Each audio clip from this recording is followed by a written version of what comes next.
Well, how challenging is this group of skill position players that you're going to see this week? They're really good. They're really fast. I think the speed's a different thing.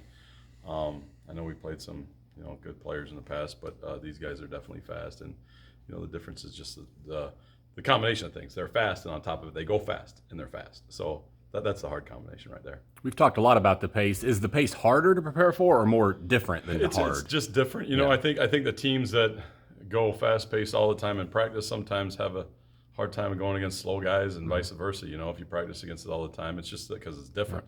To get the scout team running at the same pace and try to get guys lined up and do things fast and give you good looks and all those things. That's hard to simulate. So, to see speed at speed, sure, it's tough, but at least, we had a little bit of time to get used to what they do, and then, with the extra week, had a chance to get used to the tempo. One thing I find intriguing, you rank number 2 nationally in third down defense. Oklahoma State's number 6 nationally in third down offense. How big of a battle is this going to be?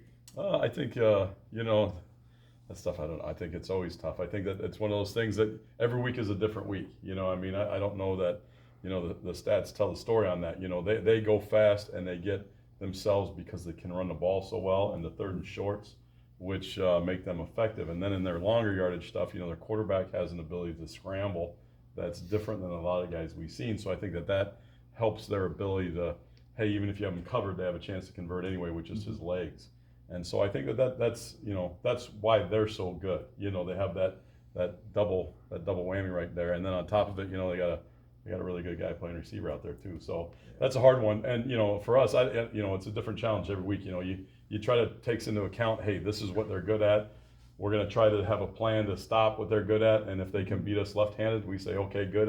If they can't, then maybe we'll stay pretty good on third down, and if we don't, then we won't. I'm sure they'll figure out how it goes. Can you break down what you like best about the defense against Mississippi State, and then flip side what maybe you didn't like the best? I don't know. I'm trying to remember that game. It's so long ago.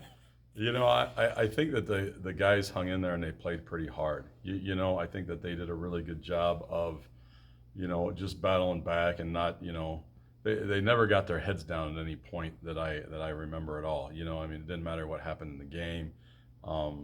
It was just like, hey, let's go out there and get a chance to play and stop them again. Disappointing things. There was a series in there after AJ got a pick and fumbled it, and I think on that series we got a little gassed. We were subbing in guys and stuff like that, but that was the first time all season that you'd seen our guys get tired and lose that focus and lose that effort ability to run to the football. And I think that one, is when we got some leaky yards on that drive, which ended up in a touchdown, I think. You mentioned the way Kyle Ball played that Mississippi game. I thought Kyle played really well, and especially with the fact that Wyatt was down and he had to take a lot more snaps. I think that those guys, really we played 3 guys at defensive end that whole game, and that's a tough thing to do.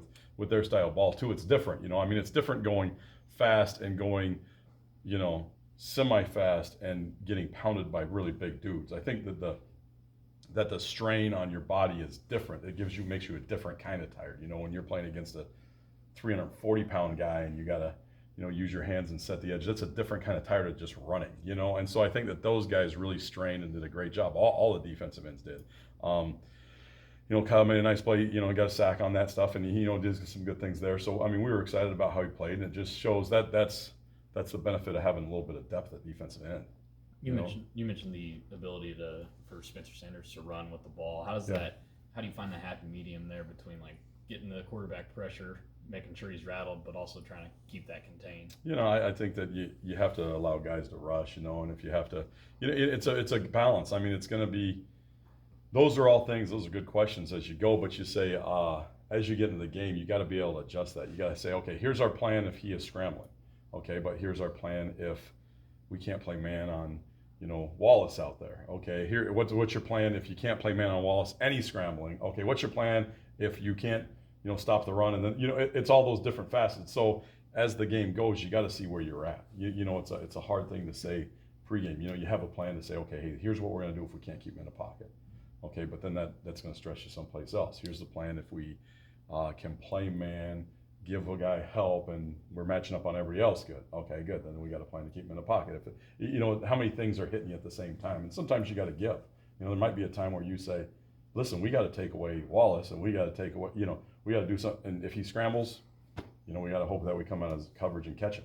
You know, I mean, it's a gambling game. Whatever you do, you know, it's hard to say, hey, we're going to contain this dude and put a spy on him, and then still be good to everything else. So it's gonna, you know, and we're gonna rotate it around. I mean, there's gonna be stress rotating during the game, and if they choose right every time, you know, we might look silly, and if we choose right every time, we'll look great. You know, I'm sure somewhere in between it'll be the truth. You know.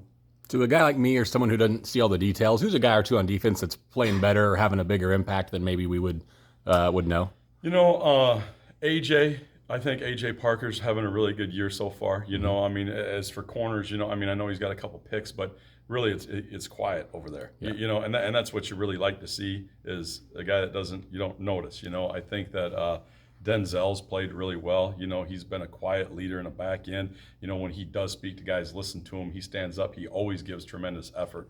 You know, those guys in the back end. I think everybody notices the guys up front. You know, I mean, they're doing pretty good, and I think that, you know, in my mind, you know, guys like Daquan or, you know, you mentioned Kyle Ball or those are the guys that are running and really setting the bar on a lot of things just with their effort. And really that's helping the whole rest of the defense continue to grow and say, you can point those guys out and say, look at that guy running the ball right there. And then as the other guy starts to do it, you give up less and less explosive plays, and it covers up more and more mistakes. You know, things that we see as coaches, we're like, man, we fit that one horrible. But you know, someone runs and makes a play, and you guys see a 5-yard gain, right, and you're like, oh, you know, whatever, you know, and we say, holy crap, that could have been a huge one, but we got away with one. That's okay, you know. So, you know, I hope those guys keep doing that. But I think that, you know, there's a couple guys there that we're really impressed by so far.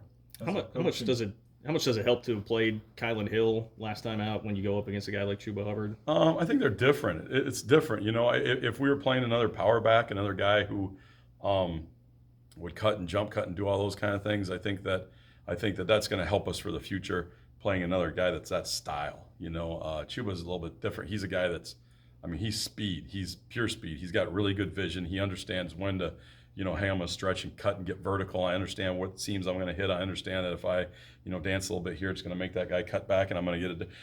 You know, Hill's not like that. You know, he was more, well, I'm going to hit a gap and I'm going to pound it, or I'm going to try to get to the edge and run over people and jump over people and do all those things. So it's a little different. So it's hard to compare. You know, when we make it through this game and we say, okay, we'll see where we're at as how we did against, you know, so we're moving forward and say, okay, now we've played a speed guy. Now we've played a power guy. Now we understand the different styles that you have to tackle these guys with. You have to understand the different leverage you need on them. You have to understand the different gap control on each one, you know. And so, if, you know, as we work through this one, we're going to learn a lot about ourselves, you know, to see how fast we can play with these guys, but also to say, hey, okay, now moving forward, I'm sure we're going to see great backs every week, which we do, and we're going to say, okay, hey, this is the style we want to play with, this is the style, and we can go back and forth between the two. As a coach and as a competitor, just what is this time like for you right now, and how excited are you to bring this defense to against a Big 12 opponent? Well, yeah, I think that this is really what we've been working towards. You know, we've had some games that are really setting us up for this, and to say, okay, hey, you get a chance. You know, I'm excited about, you know, really we had a chance to start off and, hey, here's a little bit of a game, here's a little, you know, and you can build into it, because I do think it takes learning. I mean, I don't think we're there yet as a defense at all. I think that it's one of those things that you say, hey, we're growing into it, and our guys are starting to build, and you can see some of the guys in the back end, guys like J-Mac is a guy, and Denzel's a guy, and Wayne's a guy that are really starting to just take that next step in the learning process. You know, they're getting a football 201 where they're starting to notice things about splits and see what the offense, and when we get the rest of the defense there, I think that it will grow tremendously. But I think it was great to have these games early that maybe weren't such a challenge for us, but as we continue to move forward, to say, okay, hey, build on it every week, you know, and as long as they keep learning and we keep getting better, you know, you'd hope by, you know, week 8 or so, you know, you start really getting into it, and then even moving forward from there, it gets really sharp.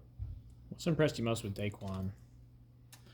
You know what, he's a guy that doesn't miss a lot of tackles. You know, he's missed a couple, but he doesn't miss a lot of tackles. He's done a really good job wrapping up and squeezing and stuff like that. He's done a really good job of just running. You know, his ability to stay in the box and use technique when he needs to, and then when it gets on the perimeter, he's got good speed. You know, he's got good ability to track the ball, and as long as he does those things and trusts himself, he's been really good at being just just a natural linebacker in there. You know, sometimes you know, he takes some reps to get through if we put in something new, but once he's got it, man, he's been playing pretty good.